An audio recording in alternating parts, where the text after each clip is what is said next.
se représenter nos enfants comme étant enfants. Même à 40 ans, ils demeurent enfants, en fait, aux yeux des parents.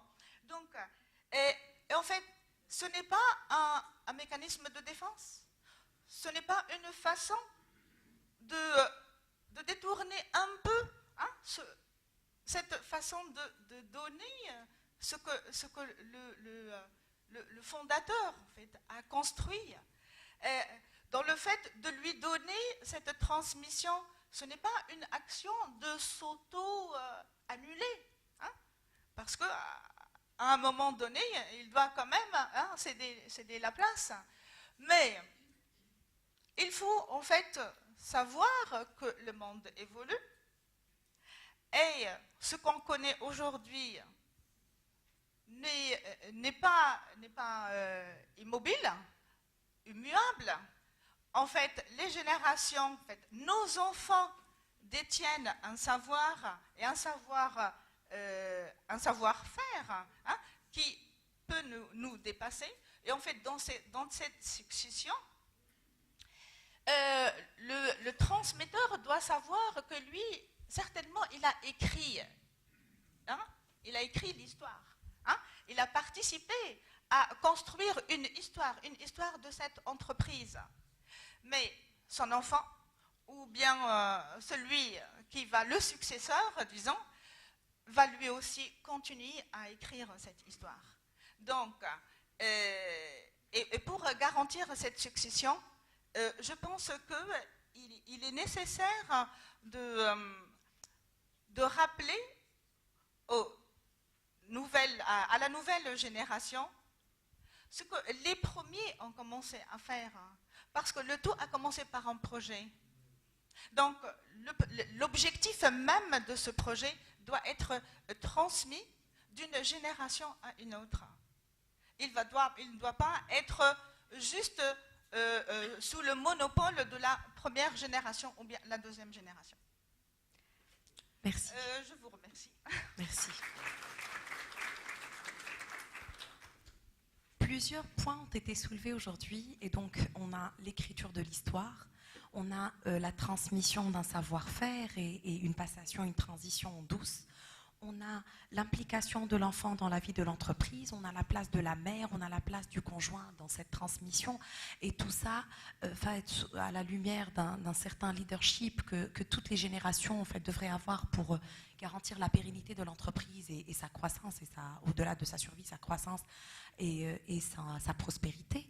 Et je pense que dans notre auditoire, il y a plein de personnes qui ont beaucoup de questions à poser. J'en vois déjà une sur la gauche. Est-ce qu'il y a quelqu'un qui pourrait passer le micro? Merci à nos invités de nous avoir éclairés sur ces différentes thématiques en lien avec la transmission des entreprises familiales. Bonjour, merci. Amine Selami, je suis dirigeant d'une entreprise. Ma question s'adresse à M. Haspelag. Vous avez fait vous avez partagé un récit qui est passionnant sur votre entreprise. Je voulais, dans la mesure du possible, que vous nous complétiez ce récit par la relation avec le management extérieur auquel vous avez fait appel. Comment vous avez su gérer la relation avec des gens qui ne sont finalement pas de la famille et qui ont certainement joué aussi un rôle très important dans le fonctionnement du groupe familial. Voilà. Si je vais essayer d'être bref, donc je parle de la première période avant la fusion. Donc là, quand on a demandé un moment à mon frère de ne plus être le patron, mais de faire ce qu'il aime bien, ce qu'il faisait très bien, c'est le commercial. On a amené un CEO, on a amené un directeur financier.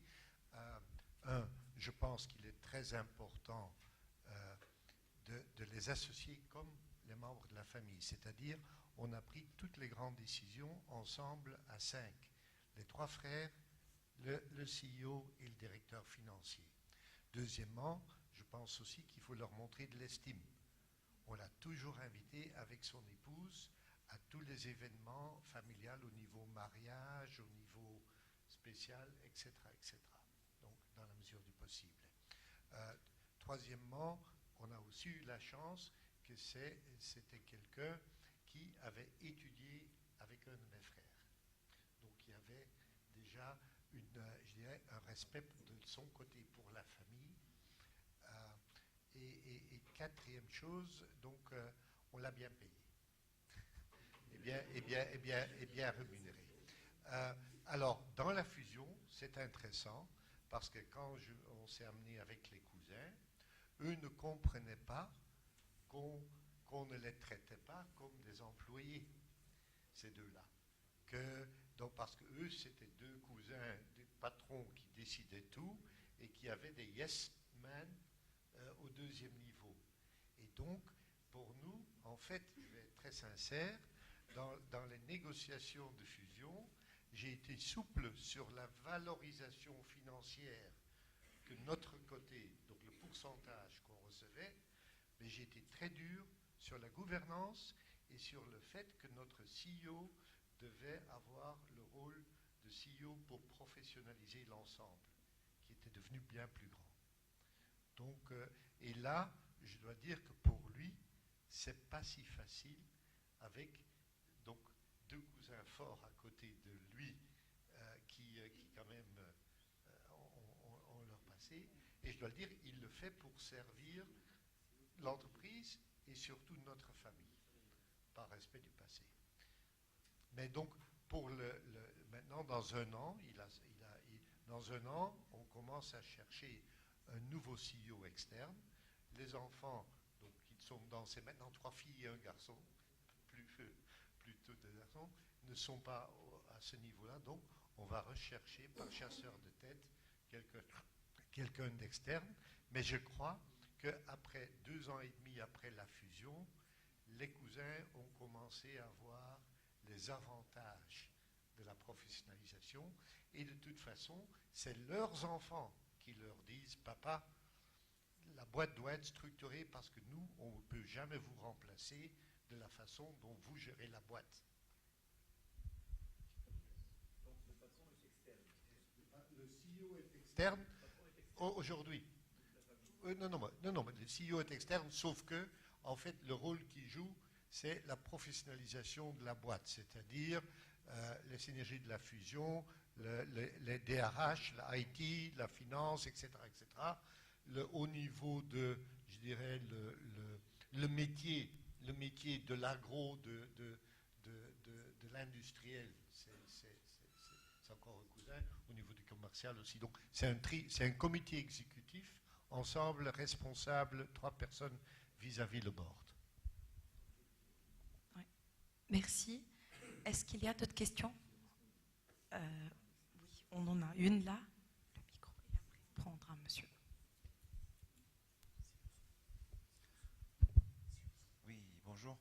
Juste la question que je souhaiterais peut-être poser, c'est au moment du passage du 3e au 4e génération, donc c'est à partir de ce moment-là que peut-être, parce que la présence du fondateur, par exemple, qui assiste la 2e génération automatiquement, elle va essayer de structurer l'entreprise, mettre en place des pratiques de bonne gouvernance pour peut-être transmettre en douceur à la 3e génération, mais je pense que une fois le passage du 3e au 4e, parce que là on parle d'un CEO externe, et là il faut peut-être préparer bien en avant ce changement-là, parce que je pense que par respect, par le fait que la fondatrice ou le fondateur il est déjà présent, donc il y a des choses qui se traitent à l'amiable, il y a des choses qui se traitent par respect, par pas mal de manières, mais l'essentiel, en l'absence peut-être de la 2e génération, et lorsque la 3e et la 4e génération commencent à avoir, bien sûr, c'est une courbe exponentielle parce que si on parle d'une personne en fondateur, il y a peut-être 3 ou 4 2e générations, on passe à 17, comme notre cas à la troisième génération et on va aussi multiplier par 3 ou 4 les 17 pour avoir une quatrième génération. Et là, on ne peut pas assurer réellement l'entente. Si je peux faire deux remarques. Un, la bonne nouvelle, c'est à un moment, ça devient de nouveau plus facile. Quand moi, je vois les groupes organisés à la 5e, 7e génération avec beaucoup d'actionnaires, où finalement, plus aucun actionnaire a plus que quelques pourcents, et où ils ont leur métier à eux, et où c'est organisé en actionnariat, et qu'il n'y a que 1 ou 2 ou 3, ou voire moins de la famille qui sont dans l'entreprise, finalement, tout ce côté émotionnel part. Là, la question c'est, est-ce qu'on peut garder la famille assez proche encore de l'entreprise pour qu'elle continue à s'en responsabiliser. Le deuxième remarque que je voudrais faire, c'est à un moment, et c'est là que nous on va arriver, il y a la question des branches. C'est-à-dire, est-ce qu'on va in perpetuum, parce qu'il y a eu une fratrie de 3 frères et 2 sœurs, est-ce qu'on va in perpetuum avoir 5 branches, hein? Et est-ce que la représentation, chaque branche a droit à un qui va dans l'entreprise, chaque branche a droit à un administrateur, etc., etc. Ça marche encore pour la 3e génération. Une fois qu'on en vient à la 4e, il faut tout faire pour que donc le conseil de famille désigne les meilleurs représentants au conseil de l'entreprise. On peut encore garder une génération des branches au niveau de l'actionnariat, ça c'est logique, mais au niveau du conseil et de la gestion, il faut essayer de, à partir de la 4e génération certainement, laisser le concept de branche.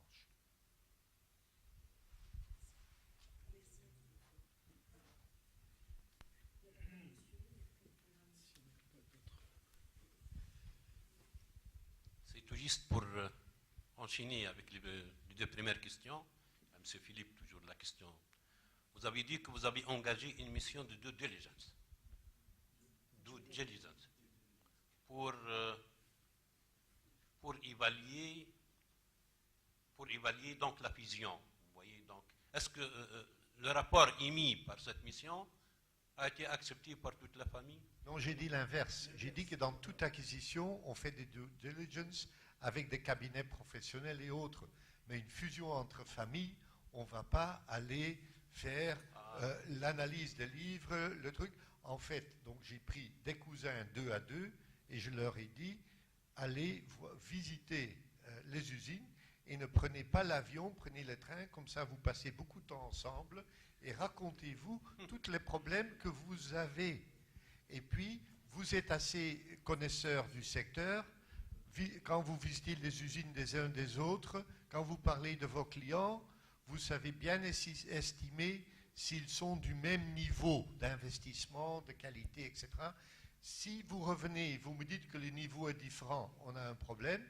Mais si vous revenez et vous me dites que, grosso modo, c'est équivalent, alors la négociation devient plus facile. Quel est l'EBITDA pro-personnel? On va les mettre au même niveau, au niveau de la valorisation des inventaires, etc., etc. Voilà le pourcentage. On n'a pas trop à discuter.